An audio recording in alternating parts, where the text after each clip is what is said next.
Just 2 points about last week. Last week we said over different sfarim that are named after different people.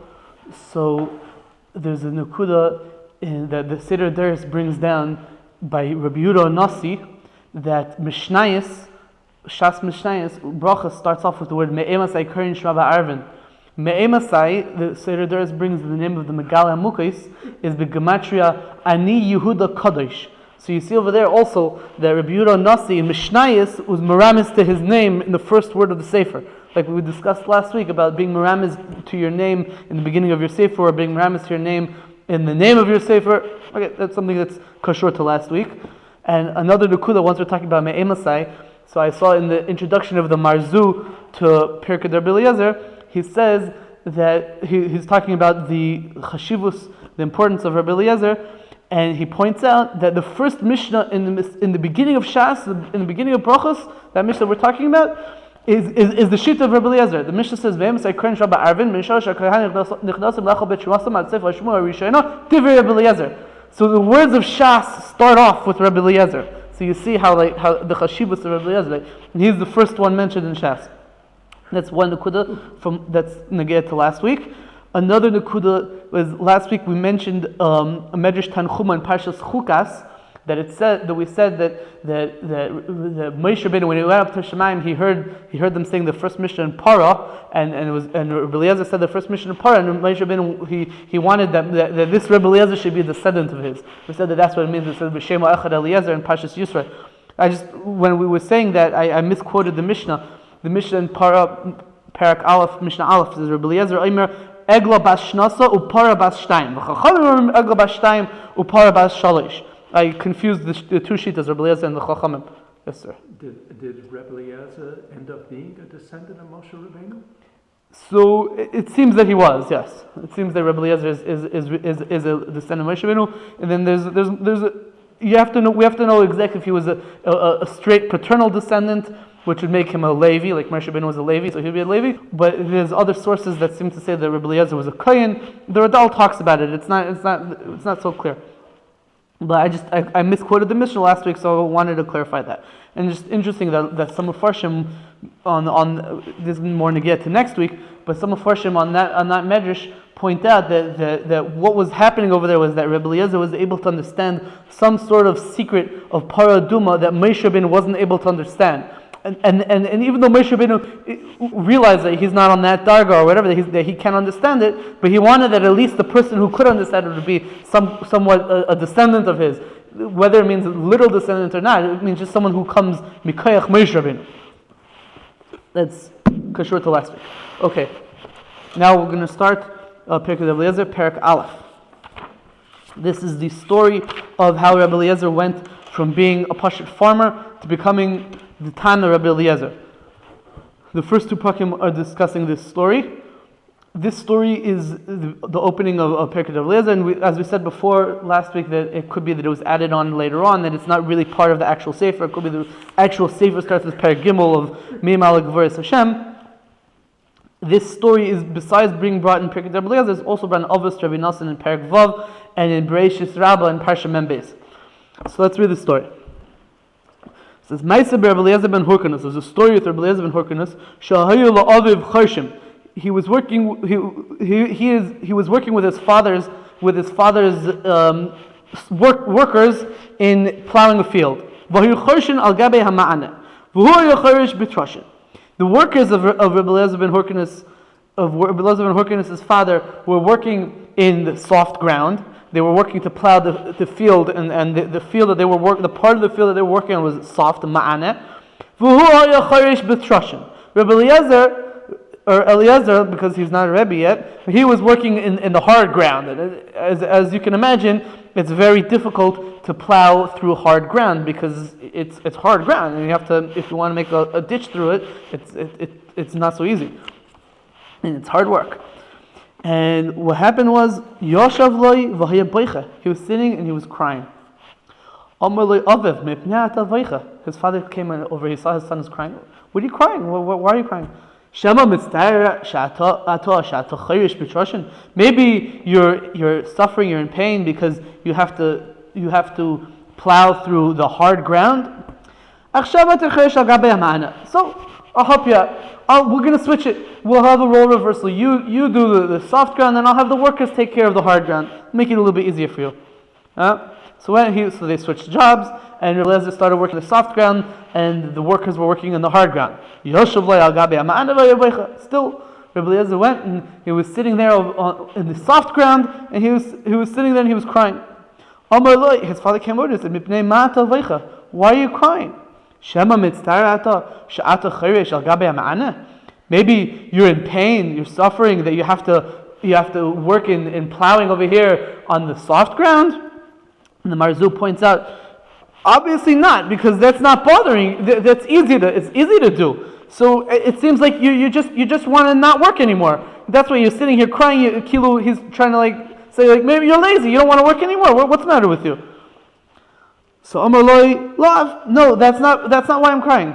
So his father said back to him again, why are you crying? Amar Loi, Shani mevakesh lilmei Torah, because I want to learn Torah. Before we get to what Rabbi Eliezer's father answered him, so the question is, what exactly inspired him? Like all of a sudden he started crying and decided he wanted to go learn Torah. So in Pirkei Rabbi Eliezer, the story is not exactly clear what happened.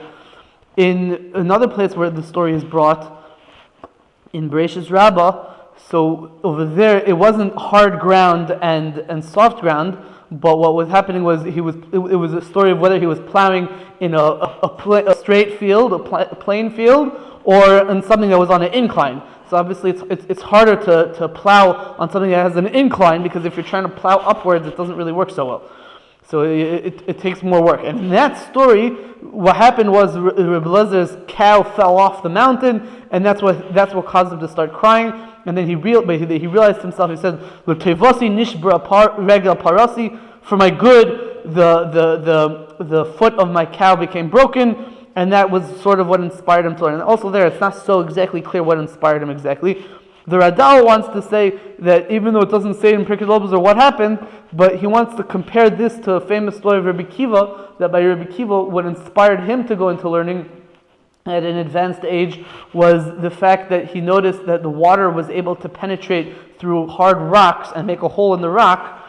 So somehow here too, Rabbi Eliezer realized that the plowshare was able to penetrate the hard ground, and he said to himself, just like I guess Rabbi Kiva thought that water is a mashal to Torah, and Torah could penetrate a hard thing, even a person whose soul is completely hardened.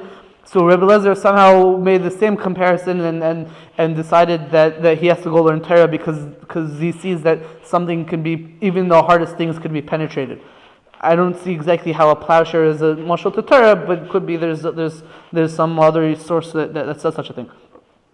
Al Kapanim, we see that Rabbi Eliezer became somehow through his agricultural work became inspired to go learn. And he was crying, and his father said, "Why are you crying?" And he said, "Because I want to go learn." So what is his father's reaction? So usually you would think that a father whose son wants to go and learn, maybe he would encourage his son. But Rabbi Eliezer's father did not encourage him. Omerlei, he said to him, apparently it was necessary for him to plow in the hard ground and the soft ground to get to the point where he could say he wants to go learn Torah, right? Some Mepharshim want to say that the reason why he waited to the second time to say why he was crying is because he wanted to show his father it's not just because the work is hard. Even when the work is easy, I'm still crying because I want to go learn Torah. It's not because of the work. It's because there's a different reason why I'm crying. That's some Mepharshim say. What? It's good shot. I think so. So it says Omerlei. I don't know what kind of Mepharshim are there. Who's that? Yeah, what the Mepharshim? So last week we discussed all the different Mepharshim on the Pirkei Eliezer. We said who they are and whatever. Who was that said this? I don't remember. Because it sounds a little, it could be the second time because the soft work wouldn't bother. I think the thing is, it's so obvious that it is for me at least. I don't know. I think that if he wanted to show to tell his father, he would just tell him. So they have to cry again. He was really mamash, sitting and crying. That's the pshat, I think. And because he was sitting and crying again, it didn't, maybe, not because he did it in purpose, maybe because it didn't like, he wasn't embarrassed, maybe. No, not, he To just be crying. yeah, he was not hiding that he was crying. He was really crying. I don't mind. My father will see me crying again, and if you ask him again, I'll tell him. Yeah, I mean, It sounds like it's the way of, he was a child here. No. oh, we're gonna see that he wasn't a child. Oh, That's he the wasn't? thing. Yeah, Okay. we didn't say how old he was, but Okay, because in the first instance, when he's in the hard ground, his father assumes that the work's hard for him. He doesn't say that it's hard ground. right. He doesn't give the reason. His father said, well, maybe the soft ply would be better for you. Come on, we'll move you over here right away. And he goes. But after the soft ground, there's nothing left to say. He has to come out and You're say, either not working anymore, or come out and say what's really bothering him. right. And we find this concept also. It could be one of the Mepharshim speaks this. I don't remember, or maybe I thought of it myself. But by Esther, when she wanted to ask Achashverosh for a favor, so what did she do? She made a whole party, or whatever, and then she was gonna. So what do you want? So what did she say? Oh, let's make another party to build up, to say how it's like really serious. So first he like cries and he doesn't say exactly what he wants, and then he's like, okay, maybe I'll help you out like this, but he's still crying to impress upon his father that it's a serious thing, to try, maybe it'll be able to convince him more. I don't know. So Amalai. So what does his father say back to him? Amalai. I'm sorry. So you're saying maybe it was really a plan to sound like, Right. I'm not just crying. I really want to learn Torah. That's why I'm trying to tell you, even with soft work or hard work, it doesn't matter. Right. I want to get out of here. Right. Okay. Amalai.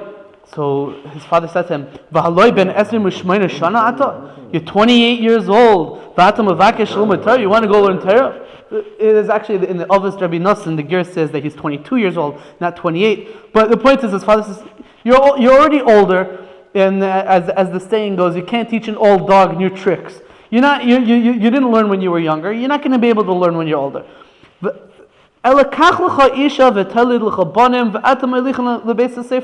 So I'll give you an answer. Instead of learning, go get married, you'll have kids, and you'll take your kids to yeshiva. And the Radal explains that what he was saying is that when you take your kids to yeshiva, so the Gemara in Kedushin says, Kol Malamid B'nai Torah, Ma'ala Lavakasav Ki'ilu Kibla Mehar Sinai. So you go, get married, have kids, and make sure that your kids learn, and you'll get the schar as if you learned. You don't actually have to go out in yeshiva. Be a simple person. Interestingly, Rabbi Eliezer actually married later on the sister of Rabbi Gamliel, who was the Nasi. But at this point, he's not married yet. So he said that you don't have to learn.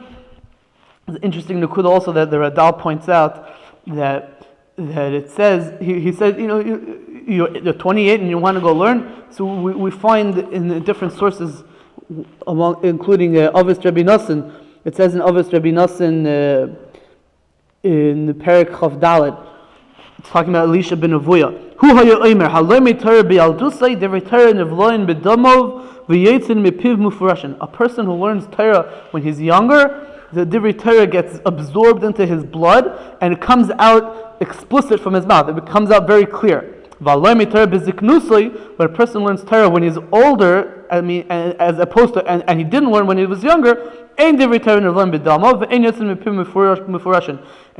he learns Torah when he's older and not when he's younger, it doesn't become absorbed in his blood and it doesn't come out of his mouth as clear. And also the people who say mashalim, they say this mashal, if when you were younger, you didn't want to learn Torah, how are you going to be able to reach it when you're older? So so that's part of Hyrcanus' taina to his son. He's saying you didn't learn when you were younger. You're not going to be matzliach if you start learning when you're older. But the Radal points out that if you medayik in the lashon of what it says in Avos Rabbi Nosson, it says im b'nirusayich lo chafatztem eich tasigim beziknosech. If when you were younger you didn't want it lo chafatztem, then you're not going to be able to achieve it when you're older. But if you did want it when you were younger, even if for whatever reasons you weren't able to learn when you were younger, but you wanted to learn, So that's already a different darga, and that you could be masech. He compares this to Gemara in Yevamis, where the Gemara says that a woman who didn't have children for 10 years, so we assume that she's not going to be able to have children. If she wasn't married for 10 years, she's not going to be able to have children. But if she was daita linase, she had in mind that she wanted to get married, so that sort of changes her tava, and it makes it that we don't assume that she can't have children. We assume that it could be that she could still have children, because if you put your mind to something, even though under normal circumstances you wouldn't be able to achieve it, but if you put your mind to it, you could still achieve it. So what did Rabbi Eliezer do? He didn't know what to do. It says, "Asa shtei shabbosos v'lo toam klum." He spent 2 weeks and he didn't eat anything. There's two ways to understand this. Either because he was under much pressure and a lot of suffering because he wasn't able to learn and he wanted to do it so much that Pashit, all food was just, he wasn't interested in eating. He was so sad that he couldn't focus on eating, that he couldn't bring himself to eat. You have to know if it literally means that he didn't eat. In Bereshis Rabbah, apparently it says that he was eating clumps of dirt instead of eating real food. But the point is that he wasn't able to bring himself to eat. The Radal says that he was fasting as a means of davening, so that he would be able to have certain siyata d'shmaya that will help him, push him in the direction that he would be able to achieve what he wants to do. Interestingly, the Radal says that he said he fasted for 2 weeks. So 2 weeks is 14 days. So why did he fast for 14 days? So the Radal says because he wanted to do a fast of 14 days as a tikkun for 14 years of him not learning.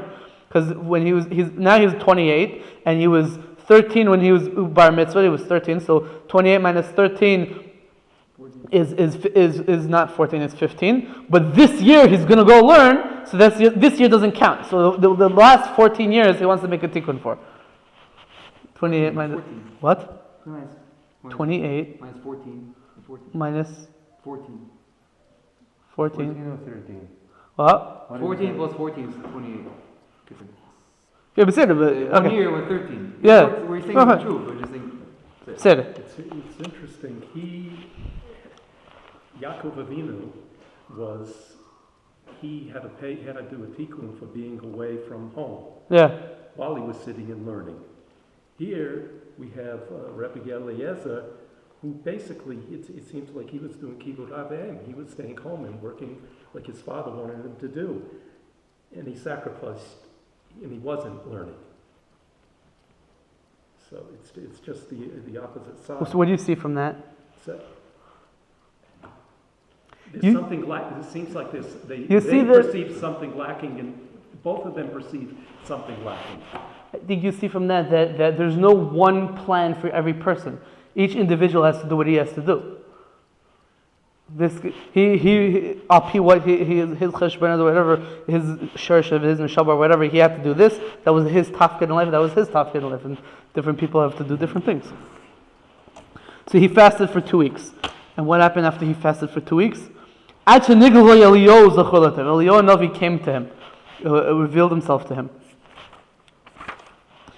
Ben Hyrcanus, lama ata veicha. He said to him, son of Hyrcanus, lama ata veicha. Why are you crying? He told Eliyahu Navi, I want to go learn Torah. There's a Chassidish minhag to say stories of tzaddikim, especially of Eliyahu Navi on Moshe Shabbos. So here we have it.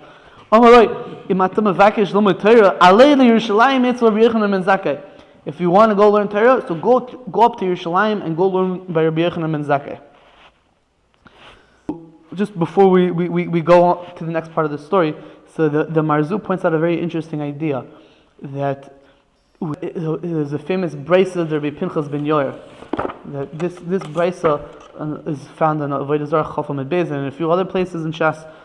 That Rabbi Pinchas ben Yair said a mahalach in how to achieve the greatest dargas in Yiddishkeit. And the Sefer Mesilas Yesharim is famously built on this brisa of Rabbi Pinchas ben Yair. So Rabbi Pinchas ben Yair, Torah mevi alidei zehiros, zehiros mevi alidei zrizus, zrizus mevi alidei nekius, nekius mevi alidei precious, precious mevi alidei Torah, Torah mevi alidei Chasidus מביא לידי Anova מביא לידי ירס חד מביא לידי קדושה מביא לידי רוח הקודש מביא לידי תחיית המסים, and it's not in the Gemara, but in other gear sources, it's tchias mesim מביא לידי Eliyahu Hanavi. So Rabbi Eliezer skipped all these steps, and he somehow got straight to Eliyahu Hanavi. It's a huge accomplishment. So the Marzu explains that the vart is that. So even though he didn't, never learn Torah, he was a big tzaddik by then. So we say like this. There's a pasuk in Mishlei. It says, "Im tivakshenu kakesav v'chamat moinim." Don't try it at home. It's like Im tivakshenu kakesav v'chamat moinim techapsena. If you request Torah like silver or like hidden things, you search for Torah. Oz tovin yiras Hashem v'das l'kim timtza. Then you're gonna understand Yiras Hashem and you're gonna find Das Elikim. And it says in Shir Shirim Rabbah, Rabbi Pinchas ben Yor Pasach, Im tevakshana karas v'chat moinim, im atom mechapes achad var Torah kemat moinim olalu, in a kodesh baruch v'kapeach scharcha. If you look for Torah, search for Torah, like hidden treasure, Hashem is not gonna withhold from you your reward. He gives a mashal of a person you lose some money in the middle of the night. So what do? They didn't have lights back then. They take a candle and you go take a candle and you look for it all over your house because you want to make sure that you still have it. So you want to make sure that someone else doesn't take it before you find it. So too, divrei Torah shem chayu olam hazeh v'chayu olam haba en ata tzorech l'chapes achareim kamatmoinim olalu. And then the Medrash in Shir Shirim continues. It says, Amar Rabbi Eliezer, Miyomai lo kadmani adam lebei Medrash v'lo hinachti sham adam v'yatzasi. Rabbi Eliezer, our Rabbi Eliezer, said that, my whole life nobody got into the Beis Medrash before me and nobody left after me. I was always the first guy there and the last guy to leave. And he said about himself, Im tevakshana kakesav v'chamat moinim. And the next line in the Medrash is, Mikan Tanina Haya Rabbi Pinchas ben Yor Omer, this brayso that we said before, the Zerizus Mevili de Nikios, etc., all the way to Eliyahu Hanavi. So what's the Mikan Haya Omer? So the Marzu explains that from the fact that he's Rabbi Eliezer, he himself teaches us this idea. Rabbi Eliezer, the muslig of Rabbi Eliezer, the person of Rabbi Eliezer, teaches us that if a person is Tivakshana Kakesav v'chamat moinim techapsena, he's going to reach this darga of Eliyahu Hanavi. Because Rabbi Eliezer had such a bikush that he wanted to go and learn, and he put all his kailas into it, and he was talking about tzleich in the end. Okay, so let's continue the story. Omad v'holach etz Rabbi Yochanan ben Zakkai. So he went and he traveled to Yerushalayim and he went to Rabbi Yochanan ben Zakkai. Yoshev lo yevaya beiche. Yes, sir. Question, sir. You said before that he was encouraged by Rabbi Kiva. The story about Rabbi Kiva, right? I didn't say he was encouraged by Rabbi Kiva. We were saying that he was by the same type of idea, because it happens to be. No, because I think in time it's the problem here. Rabbi Kiva is actually a type of Rabbi Eliezer. Yeah. So I wasn't saying he was encouraged by the story of Rabbi Kiva. I'm saying that he was encouraged by the same type of idea. But just like Rabbi Kiva was encouraged somehow by the water hitting the rock, so he too was encouraged somehow by the penetrating the hard ground. Right, not that there was the story. You're right. You're absolutely right. In the history of it, Rabbi Kiva came after. I know what Torah really was. Rabbi Kiva didn't say the word, but it sounded right. When he was a kid. Right. And then 40 years later, whatever. Right, Rabbi Kiva. I know what Torah really was, though. What? How do you know what Torah really was? Like, where was his taste of it that gave him such a desire? exactly. Yeah. Oh, that's a good question. Yeah, it's an amazing question.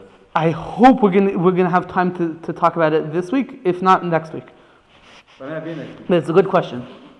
Yeah, but you see me every day in yeshiva. Mm-hmm. Well, you let me next chance. Yeah. Fine. So he went to Rabbi Yochanan ben Zakkai, and we see that Rabbi Eliezer is a big crier. He's sitting and he's crying. Rabbi Yochanan ben Zakkai comes and says, "Why are you crying?" I want to go learn Torah. He's sitting, I guess, maybe he went to the yeshiva of Rabbi Yochanan ben Zakkai in Yerushalayim. He's sitting there, he's crying. Rabbi Yochanan comes, "Why are you crying?" "I want to learn Torah." I'm like, "Ben mi ata? Who are you? Where are you coming from?" He didn't know who his father was. We're going to see in a moment why. Okay, well, let's do it. His father wasn't Jewish.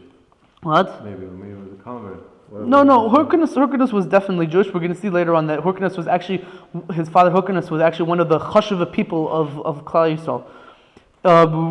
We don't see that that his father was one of the chashuva of the Talmidei Chachamim, but it seems that his father was a gvir, a Baal Basa who was very influential. But Sounds like a Greek name. Hyrcanus does sound like a Greek name. You are absolutely correct. But the Radal says that Pash. Onkelos. What? Onkelos. Onkelos, yeah. Onkelos, Hyrcanus, these types of. Angelo. Yeah, Was it same Delphi? name, Onkelos. What did you say? The Radal Oh, so the Radal says that Pashup Shad is that he didn't want to say who he was because he's running away from home, so he doesn't want people to find out where he went. And if word gets out, his father's he's gonna be in for a beating or something. I don't know. So he didn't want people to know exactly where he went and where he's coming from. And also another nukuda that the Radal says that it was his father who was sort of stopping him from learning his whole life. His father kept, making him work or whatever. So it's sort of, he felt that it would sort of be like Lashon Hara to say like, oh, it's my father. And they're like, oh, so how come he never learned before? Oh, my father never let me learn. He didn't want to say who his father was exactly. You'd have to tell the whole story. Yeah. So he didn't want to get involved in that. And there's maybe something hidden here because his grandfather was so important. Why was it plowing the ground? It's not so chashuv to do that. Right. Why was he working with the workers? That's also an interesting thing to note. Training, no. Training the Training, no. I should train his son. Yeah. Maybe, Another nukuda that the Marzuz points out is that he didn't want to say who his father was because he was, as we mentioned, his father is one of the chashuva people from the generation. So he didn't want that Rabbi Eliezer would start giving, that Rabbi Yochanan and Zakkai would start giving him special treatment, giving him cover. He wanted to be like one of the regular students of the yeshiva. And another nukuda the Marzuz says is that he wanted that, he was scared that if he tells Rabbi Yochanan and Zakkai who his father is, so then his father says, the son of Hyrcanus, I have to teach you, whatever. And he felt that maybe Rabbi Yochanan and Zakkai would have some sort of negias in why he would be teaching him instead of teaching him Lishma. So he wanted to start off learning Torah Lishma. Make sure that mitzad himself he's Lishma and mitzad the teacher is Lishma. So he didn't want to say who he was because otherwise it would be, maybe it's like a political thing. If you teach the son of the rich guy, so maybe you get money or something like that. I'm assuming that his tears are sincere. It's not a manipulation. Right. Right. And given that they're sincere, I don't understand such a person, that level of sensitivity. Where things like the prospect of having to speak, Lashon Hara of his father or something would cause him to, cry and things like this. So I don't understand the sensitivity. But he was his way to. He's a grown man already. I would think that he would have some manner of dealing with the difficult situations, other than crying. Or perhaps it's in this case of something that's so important to him, learning Torah, that would bring it out. But really, he was a rational person, and here he's getting all emotional about something because he really does feel so strong. Maybe have a Torah, I don't know. If a 20-year-old, 28-year-old, we get to, we're going to ask him, can you please teach me Torah? He says, get out of here. You wouldn't tell, look, no, not eligible, you're old, whatever. Right. Maybe not serious. Because he was crying, he made everyone like, well, did something serious happening here? Maybe. That's his way, like he did it with his father. If he's doing it on purpose. So to get his attention. We don't know if he was dafka crying on purpose or it's an emotional thing. It's not clear. It's not clear. How many times already? And you have to. The father, twice. The father, once. We're not done yet. One to Yochanan the Zakkai, and a few times he's going to come over here now.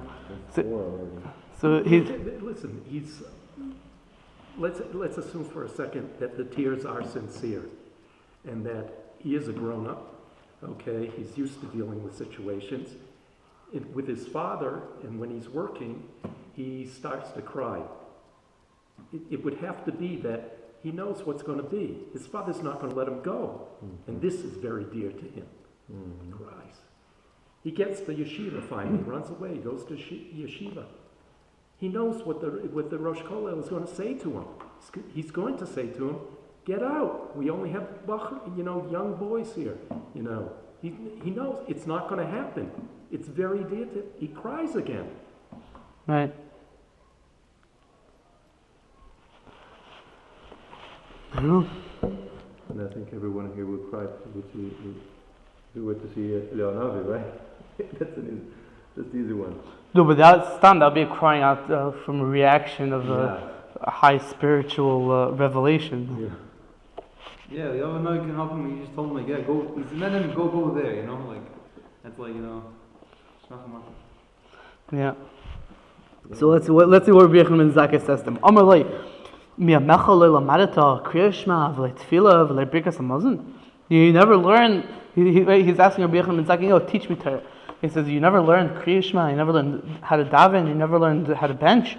Birkas hamazon. Amar lei, lot. No, I never learned any of this stuff. He says these three things because these three things are things that you do every day. And if you don't know that, mamish don't even know the basics. So Amaloi Amoid Va'alamedcha Shloshtan. So stand here. I'm going to teach you all these three things. This is the most important thing. So the way the Mefarshim explained it is that so what he went and he stood there and he taught him those three things. And still Yoshav V'Haya Beicha. He still was sat down and he was still crying. Amaloi B'ni Mipnei Matal Beicha. My son, why are you crying? Interestingly, here he calls him B'ni. My son, why are you crying? Before he just said Mipnei Matal Beicha. What's the pshat? So the Marzu says, because before he was just a stranger, he didn't know who he was. Now he's his Talmud. He taught him Kriya Shema, Tefillah, Birkas Hamazon. So now he calls him B'ni. B'ni, Mipnei Mata Poicha. This is Talmud. He's making progress. What? He's getting. Why are you crying? I want to learn Torah, meaning I don't want to just learn the basics, Kriya Shema, Tefillah, Birkas Hamazon. I want to really sit in the base. I want to be like all the big Talmidei Chachamim. I want to learn the real bread and butter and get involved, get my hands dirty. So what happened? So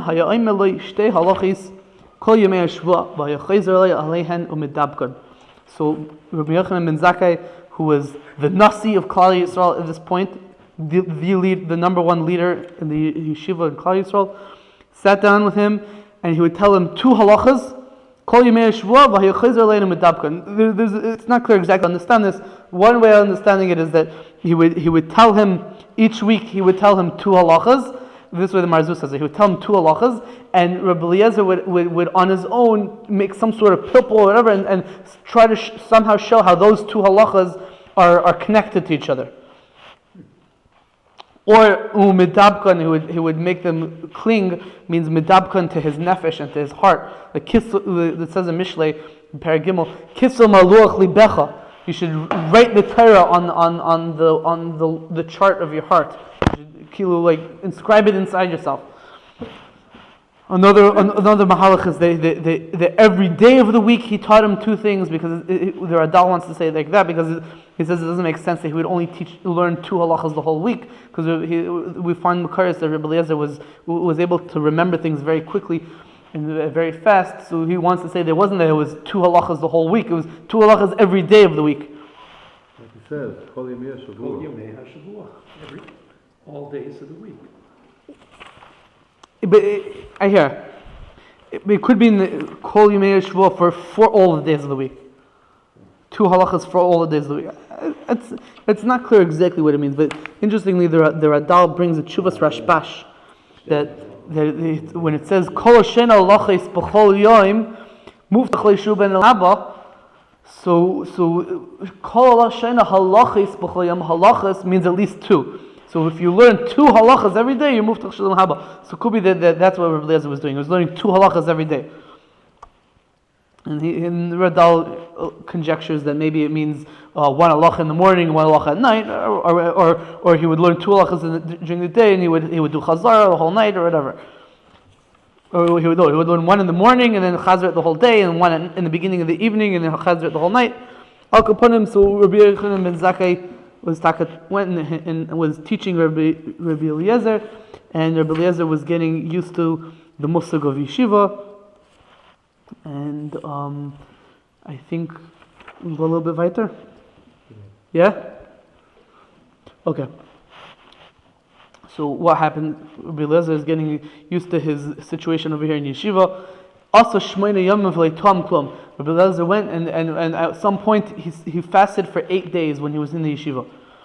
It's not clear exactly why he did this. Maybe he still didn't feel that he was holding on the level yet, so he wanted a certain extra siyata d'shmaya or whatever it was. He was fasting for 8 days, and as you might know, a person who doesn't eat in the morning, let's say if you don't eat in the morning, so your breath actually smells really bad the rest of the day. So he comes into yeshiva with bad breath one morning. One morning he comes to shir and he smells really bad from fasting, and Rabbi Yochanan ben Zakkai kicks the guy out of the basement. Who this guy with this smell? Get out of here! So kicks the guy out of the basement. The Radal says that that's not called embarrassing him because it's not clear exactly why not. But he just compares it to Gemara in Sanhedrin, where there was somebody in the Beis Medrash who ate garlic, and Rebbe said, "Whoever ate garlic, get out of the Beis Medrash." So it's a similar idea. I would think that instead of saying that it's a bizoyan to the guy who ate the garlic, I think it's let's say that Rebbe was mevaza the guy who ate the garlic. I think the guy who ate the garlic was mevaza himself. You go to a shir, there's a guy there chewing gum. He's 28 years old. You know since you're in first grade, you're not supposed to chew gum in class. So what are you doing there chewing gum? You're embarrassing yourself. I'm not embarrassing you by telling you to get out. Everyone knows the rules. Get out of here. But poor Rabbi Eliezer, this is his first day, this is his first week in yeshiva. He's not acclimated to the matzah of yeshiva. Doesn't know how it works exactly. He doesn't know what the rules are. So he didn't know. He didn't realize that you have to make sure that if you're going to fast, or at least take some mint or something in your mouth so you don't smell bad or something like that. But so Rabbi Eliezer gets kicked out of the Beis Medrash. It doesn't say that. He was sent away. Oh. He was sitting and crying, of course. So Rabbi Yochanan ben Zakkai goes out. He walks out of the Beis Medrash for his bathroom break or something. And he sees this guy that he kicked out of the Beis Medrash sitting there outside the Beis Medrash crying. Why are you crying? I guess the pshat is like if you're going against the rules, you get kicked out. So you obviously did it on purpose. Why are you crying? So maybe that something like that.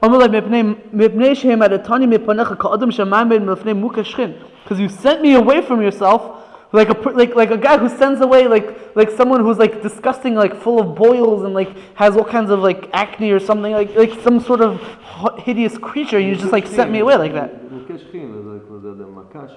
Yeah. Like the guy who had those boils. Yeah. What do you call them? Boils. Yeah. So you send me off like I'm some sort of creature and I feel bad. Amalei bini. Oh, so now Rabbi Yochanan ben Zakkai says the punchline. Kishem she'ala reach picha milfanai kach ya'ala reach chukei Torah mipicha l'shamayim.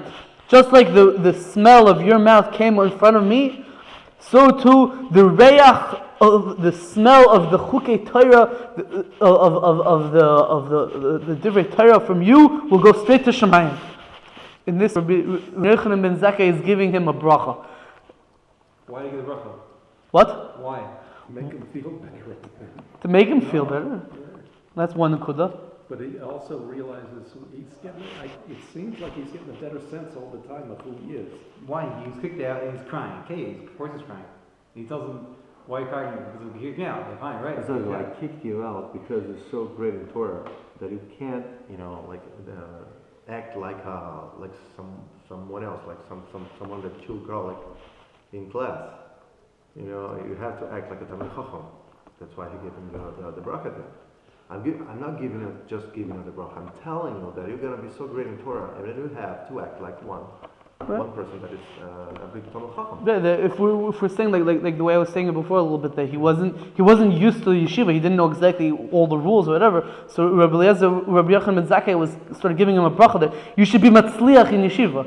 Not just getting all the rules or whatever, but even becoming the leader of the group and becoming a Talmid Chacham, like all the other people in the Rabbanim in the yeshiva, that you should be Reich Chukei Torah Mepichal Shemayim. It's a big bracha from Rabbi Yochanan Zakkai. Now he says, Amar Loi Beni Ben Miata. Whose son are you? Who is your father? Amar Loi Ben Hyrcanus Ani. I am the son of Hyrcanus. Amar Loi V'Haloi Gedolei Olam Ata. Aren't you the son of Gedolei Olam, the Chashav of people?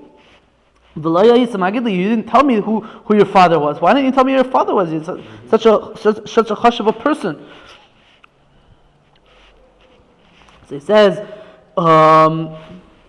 he didn't answer the question. The Mefarshim sort of discuss why didn't Rabbi Eliezer say who his father was, as we said before, the different pshatim, and why now all of a sudden he does say. So the Marzu says that the reason why now he does it is because if your Rebbe asks you something once, fine, so you can sort of ignore it. But if he asks you twice and he's trying to help you out over here, you can't just ignore him. You have to give him a straight answer. Which is interesting because before the Marzu explained that the reason why Rabbi Eliezer didn't want to say who his father was is because he didn't want that Rabbi Yochanan ben Zakkai would teach him Shalei Lishma. So first he wanted to make sure that that Rabbi Yochanan ben Zakkai is teaching him Lishma, and then he would tell him who his father is. So according to that explanation, over here by now he probably realized that Rabbi Yochanan ben Zakkai is teaching him Lishma, so he can reveal it. You don't have to say a whole pshat that he didn't want to not answer his Rebbe twice. Okay, that's Stam and Nukuda. Amarai Chayaga Hayoim Atasoyed Efli. So Rabbi Yochanan ben Zakkai said to him, I swear that today you're going to come eat your suda next by me. I want you to eat by me today. I guess he wants to make sure that the guy eats. Amarai Kvar Suadati Eitz Lachsan Yeshali. I'm not going to eat by you. I already ate lunch by my hosts, by the people that I'm staying at. I already ate there. Didn't eat anything. What? Didn't eat anything. Yeah, he was fasting. Right. It's a good question. So who's your host? Amaloi, he said, Rabbi Yeshua ben Chananya, Rabbi Yesi HaKohen. Rabbi Yeshua and Rabbi Yesi HaKohen. Shalach v'shoach sanya shaloi. Rabbi Yochanan ben Zakkai sent a messenger and asked these two people, Rabbi Yeshua and Rabbi Yesi, Amalahem, etzlachem suad Eliezer hayim? This guy Eliezer, he ate by you today? Amaloi, la, no, he didn't eat by me. And it was revealed. Oh, he didn't know he was fasting. Right. No, who didn't know? Rabbi Yochanan ben Zakkai. No, Rabbi Yochanan ben Zakkai didn't know that he was fasting. He didn't know. He didn't know. He didn't. And now he realized that this guy was fasting. He had all the rayah. Right. And now I see that he had 8 days and he didn't eat anything. And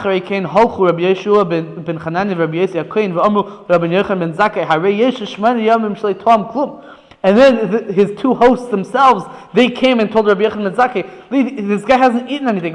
We thought that he was eating by you. And you probably thought he was eating by us. But now we realize that there was sort of miscommunication. He's not eating by me. He's not eating by you.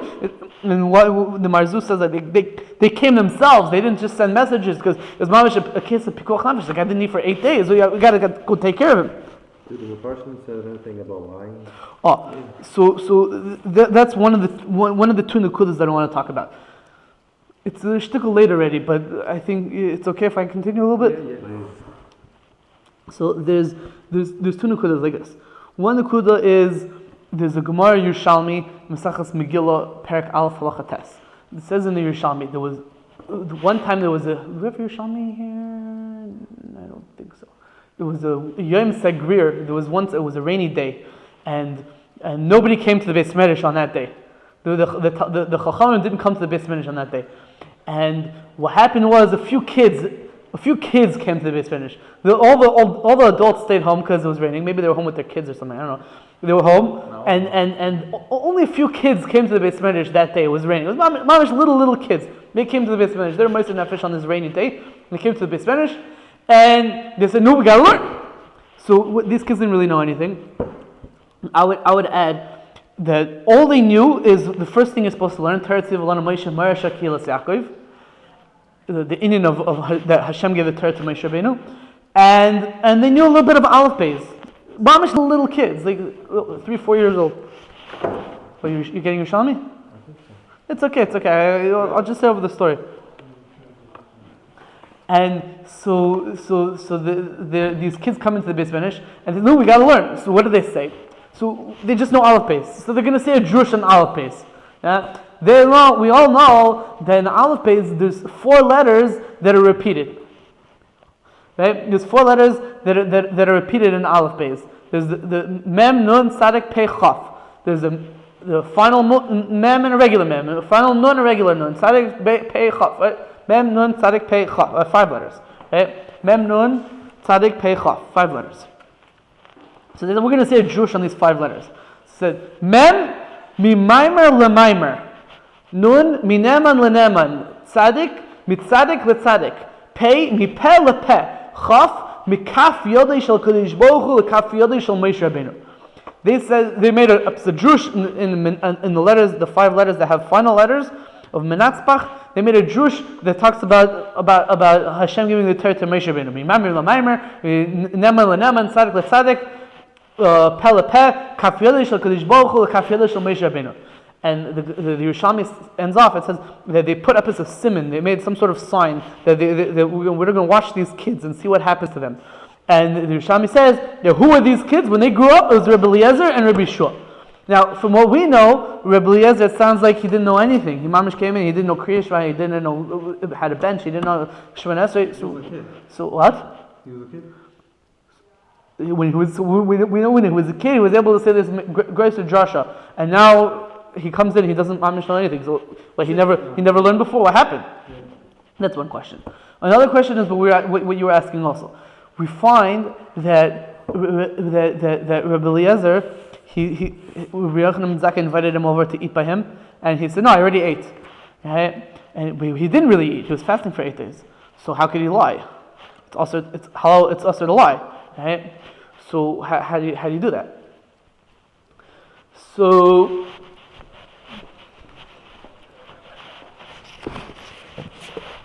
the first question about Rabbi Eliezer learning in his younger years. The Radal says, it's not really such a question because Rabbi Eliezer only learned Aleph Beis, whatever. He didn't learn like Kriya Shema is already a little bit more advanced, so he didn't get to that. Learning the Aleph Beis is like 1st grade, and learning Kriya Shema is, let's say, in 3rd, 4th grade or something like that. So he didn't get to 3rd, 4th. He stopped at like 1st grade. So that if you learn like that, then it's not such a question. But there's a Gemara in Mesachas Bava Metzia. It says like this. Omer Shmuel, Bahani Gemara in Bava Metzia Chav Gimel Beis. Omer Shmuel, Bahani Tlas Mili Avidi Rabbanan Demishanu B'Milayhu. About these 3 things, the Talmud Chacham is allowed to lie. B'Mesaches, B'Puria, U'Ushpiza. About a Mesachta, about a Puria, and about Ushpiza. Is in the Zohar, Ushpiza actually means a guest. But in the Gemara, Ushpiza means a host. It's interesting how the word switched. Himself, not about the host. 1 second. So what does it mean b'mesechta? So Rashi says b'mesechta means that if someone asks you, did you learn such and such mesechta, and you learned it, but you don't really want to like show off that you learned it, so you're allowed to say, I never learned it before, even if you did. That's b'mesechta. Midas anovus. Bepuria. So that's if someone asks you a private question, like if you had relations with your wife or whatever. So you could tell you're allowed to lie. If the answer is yes, you could say no. If the answer is no, you could say yes. You probably should smack the guy in the face and tell him it's none of your business. It's not so clear in the Rishonim, in Taisus and the Shita Mukabetz is exactly what's it talking about, because like what does it have to do with Talmud Chacham? The Ben Yada in Bava Metzia says that Dafka Talmid Chachamim would come to the Beis Medrash every night to learn, but if they weren't there for a night, that's a little bit suspicious. So people are, well, how come you didn't come last night? So that's really none of their business why you didn't come. So you don't have to answer them. But the Marsha in Bava Metzia is a famous Marsha, at least amongst Yeshiva Bachrim, that Purim means about Purim. That you're supposed to get drunk at Purim. Ad Eliyada ben Oro Haman Levarach Mordechai. You're supposed to get so drunk. But if you're a Talmid Chacham, you're allowed to not get drunk and sort of like let people think that you're drunk even though you're not really drunk, and sort of lie about how drunk you really are. We're almost done. Ushpiza means that about guests. Rashi explains that Ushpiza means that if somebody asks you, is such and such a good host? So al hakaras hatoiv, you're allowed to say that he's. Listen to this. This is very interesting. You're allowed to say that he's not such a good host. Because if you say he's a good host, everyone's going to want to go eat by him, and then you're going to mess the guy over. He's going to have to spend money and be busy with other people. So you're allowed to say that he's not a good host, so that people won't go and bother the guy. These are three things. So the Parachad, which is one of the Mefarshim on Pirkei Eliezer that we mentioned last week, it was written by Rav Chaim Falaji. So Parachad wants to say that don't tell me that really Rabbi Eliezer knew Kriya Shema and benching and Shemona Esrei and davening. Don't tell me that he really knew it and he just lied because he wanted to learn by Rabbi Yochanan ben Zakkai. Because the Gemara only says you're allowed to lie about a Masechta. It doesn't say you're allowed to lie about other things. So don't tell me that. So what's the answer to that? We'll see in a moment. But in regard to the other question about how was Rabbi Eliezer able to say he didn't eat that he did eat if he didn't really eat, so someone want to extend this heter of ushpiza to the case of Rabbi Eliezer, but that's not exactly the case that the Gemara is talking about. That Gemara is talking about something sort of different. In the Shita Mukvetzes in Sechas B'Metzia, what? Maybe he knows also the line. Maybe he knows also the line. Oh, sure. That's a svara that is also. But in the Shita Mekubetzes, it sounds like for Tikkun Amidos, it could be that there's other heterim to lie. So it could be for some reason Rabbi Eliezer was doing some sort of Tikkun Amidos by fasting, so he didn't want people to realize. I'm not sure exactly what the nukud is, but Al Kapanim, in regard to the thing about Rabbi Yochanan, Rabbi Eliezer learning when he was younger. So it could be about the host that you said it was one of the three things you can lie about the host. Right, but what it means, the way Rashi says it, lie about the host means you could say that he's a bad host, so people won't go to him. But in this instance, he's saying, I ate already. So the Rosh Kolel is going to know that, okay, he knows who he's by, whatever, and that they're feeding him. I don't know. The other nukuda is basically the question about him learning when he was younger, and now he's saying he doesn't know Kriya Shema. So actually, it's a Taisus in the Zakkai Shabbos asks his question straight out in Daf Kuf Dalar and Alf, and with this we're going to end. Taisus says. Birushalmi b'Bereishis Rabbi Kama Rabbi Eliezer Kuf Dalar and Alf have ma'isen dardiki v'chelik el shashalom v'had Amar b'Pirkei Rabbi Eliezer shloi lama Rabbi Eliezer Torah ela ad HaGadol hainu shloi osak ad shenas HaGadol. He wasn't Isaac in Torah, but he learned Torah. This is a different level. You could have learned things, but you're not Isaac in things.